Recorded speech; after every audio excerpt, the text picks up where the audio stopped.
Imagine un instant que ta vie soit un livre. Chaque page raconte tes choix, tes échecs, tes victoires. Mais au fond, une question persiste. Quelle est la fin de ce livre?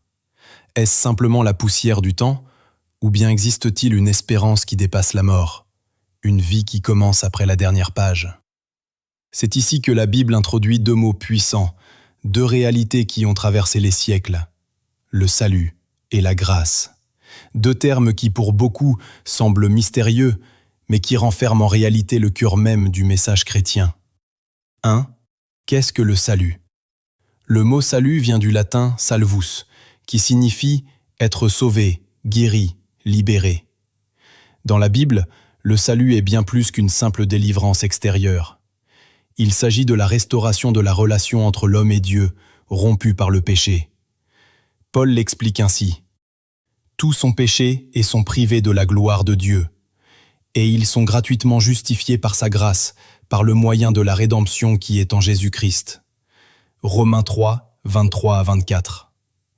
Le salut, c'est donc être libéré du poids du péché, de la culpabilité et de la séparation d'avec Dieu.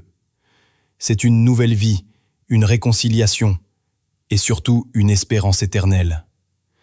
Jésus lui-même l'affirme, car le Fils de l'homme est venu chercher et sauver ce qui était perdu. Luc Nilnoten. 2. Pourquoi avons-nous besoin de salut? La Bible nous présente une vérité inconfortable. Sans Dieu, l'homme est perdu. Le prophète Ésaïe écrit « Nous étions tous errants comme des brebis, chacun suivait sa propre voie. » Ésaïe 53, 6. Le péché n'est pas seulement des fautes morales, c'est une rupture intérieure avec notre Créateur. Cette séparation engendre une conséquence, la mort spirituelle.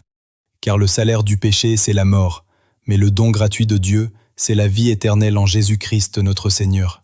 Romains 6, 23. Sans salut, nous restons prisonniers de cette condamnation.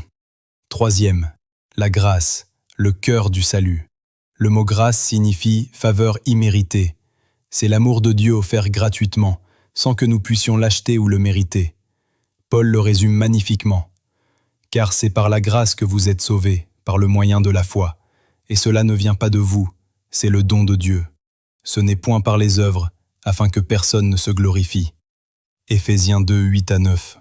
Autrement dit, le salut ne dépend pas de nos performances, de nos efforts religieux ou de nos bonnes actions. Il repose entièrement sur l'œuvre de Jésus-Christ à la croix. 4e, Jésus-Christ, la grâce incarnée. Dieu n'a pas seulement parlé de son amour, il l'a démontré. Car Dieu a tant aimé le monde qu'il a donné son Fils unique, afin que quiconque croit en lui ne périsse point, mais qu'il ait la vie éternelle. Jean 3, 16. À la croix, Jésus a pris sur lui la conséquence du péché. Par sa mort, il a payé la dette. Par sa résurrection, il a ouvert le chemin vers la vie éternelle. Ainsi, la grâce n'est pas une simple idée, c'est une personne, Jésus. Comment recevoir le salut? La Bible ne complique pas ce chemin. Elle invite à la foi et à la repentance.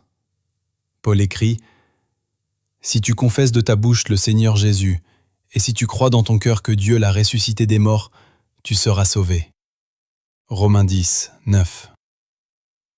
Recevoir le salut, c'est accepter avec humilité que nous avons besoin de Dieu, croire en Jésus-Christ et lui remettre notre vie. 6. Les effets du salut. Quand quelqu'un reçoit le salut, une transformation s'opère. Une nouvelle identité. Si quelqu'un est en Christ, il est une nouvelle créature. Les choses anciennes sont passées. Voici, toutes choses sont devenues nouvelles. 2 Corinthiens 5, 17. Une liberté intérieure. Plus besoin de vivre sous le poids de la culpabilité. Une espérance éternelle. Le salut ouvre la perspective de la vie éternelle auprès de Dieu. Conclusion. Un cadeau offert. Le salut n'est pas une philosophie parmi d'autres, c'est une invitation divine. Une main tendue vers chacun d'entre nous. La grâce est ce cadeau, immérité, mais offert. Le salut est la réponse, le choix de l'accepter ou de le refuser. Alors, la question demeure, Qu'écriras-tu à la dernière page de ton livre? Accepteras-tu le salut et la grâce que Dieu te propose? Avant de terminer, j'aimerais partager avec toi 2 prières très particulières. Ces prières ne sont pas des inventions humaines, mais elles sont directement inspirées des paroles de la Bible. Elles reprennent les promesses de Dieu, ses appels et ses vérités. C'est ce qui les rend puissantes. La première est appelée la prière du salut. Elle s'appuie sur des passages comme Romains 19 qui dit « Si tu confesses de ta bouche le Seigneur Jésus, et si tu crois dans ton cœur que Dieu l'a ressuscité des morts, tu seras sauvé. » C'est une prière qui exprime la foi, le repentir et l'accueil du salut en Jésus-Christ. Ensuite, je te proposerai un exemple de prière sur la grâce. Cette prière est fondée sur des versets tels que Éphésiens 2, 8 à 9. « Car c'est par la grâce que vous êtes sauvés, par le moyen de la foi. Et cela ne vient pas de vous, c'est le don de Dieu. » Elle nous rappelle que tout dépend de l'amour gratuit de Dieu, et qu'en lui, nous trouvons la force et la transformation. J'ai donc préparé pour toi 2 prières inspirées de ces passages bibliques, afin que tu puisses toi-même les prononcer. Elles ne sont pas de simples mots, mais des déclarations de foi. Et si tu les dis sincèrement, elles peuvent devenir une rencontre vivante avec Dieu. La prière pour le salut. Seigneur Tout-Puissant, je viens devant toi tel que je suis, avec mon cœur, mes faiblesses et mes fautes. Je reconnais que j'ai péché et que j'ai besoin de ton pardon. Ta parole dit « Tous ont péché et sont privés de la gloire de Dieu. » Mais tu m'as aussi promis que quiconque invoquera le nom du Seigneur sera sauvé. Aujourd'hui, je crois que Jésus-Christ est ton Fils. Je crois qu'il est mort à la croix pour mes péchés et qu'il est ressuscité le 3e jour pour me donner la vie éternelle. Seigneur Jésus, j'ouvre la porte de mon cœur et je t'accepte comme mon Sauveur et mon Seigneur. Inscris mon nom dans le livre de vie. Purifie-moi de mes fautes, restaure mon âme et fais de moi une nouvelle créature. Je choisis de renoncer aux ténèbres et de marcher dans ta lumière. Remplis-moi de ton Esprit Saint pour que je vive chaque jour selon ta volonté. Merci pour le salut, merci pour l'espérance, merci pour la vie éternelle que tu m'offres gratuitement. À toi seul soit la gloire et l'honneur, dès aujourd'hui et pour toujours. Au nom de Jésus-Christ.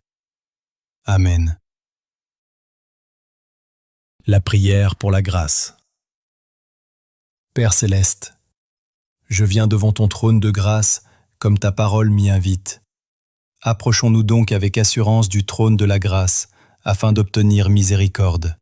Merci pour ton amour infini qui m'a trouvé alors que je ne te cherchais pas. Merci pour ta grâce merveilleuse, cette faveur imméritée qui m'a sauvé. Ta parole dit « Ma grâce te suffit, car ma puissance s'accomplit dans la faiblesse. » Seigneur, je reconnais mes limites et mes faiblesses, mais je me repose dans ta grâce. Là où mes forces échouent, ta puissance prend le relais. Remplis ma vie de ton esprit, afin que je vive non par mes œuvres, mais par ta grâce abondante. Aide-moi à pardonner comme tu pardonnes, à aimer comme tu aimes, et à servir avec humilité. Que ma vie entière soit un témoignage de ta grâce, afin que d'autres la découvrent à travers moi. Merci, Père, parce que ta grâce n'a pas de fin, et qu'elle me conduit jusqu'à la vie éternelle. Dans le nom de Jésus-Christ, je prie. Amen. Récite ces prières avec foi, encore et encore. Laisse-les résonner dans ton cœur et dans ton esprit. Que chaque mot devienne une source de force et de transformation. Reçois la grâce, accueille le salut, et marche chaque jour dans la lumière, la paix et l'amour du Christ.